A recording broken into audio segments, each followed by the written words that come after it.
Vinyl is a maker's dream. It can be applied to almost any smooth surface, including walls, glass, ceramic, and more. And in this video series, we'll show you how to get the perfect cut every time using your Cricut machine and any vinyl. Today, we want to make some cute jam jars. For this project, you'll need a Cricut Explore or Cricut Maker machine, a laptop, desktop, or mobile device for Cricut Design Space, a standard grip mat, 3 colors of Cricut vinyl.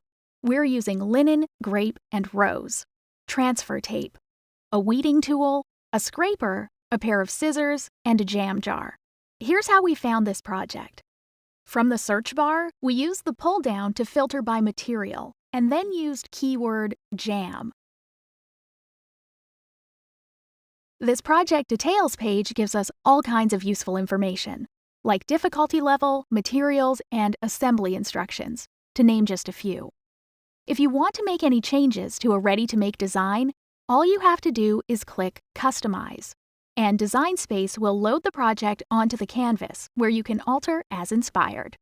We want to make this design a little bigger for our jar, so we'll size it up to 3 inches, and then we're all set to move on.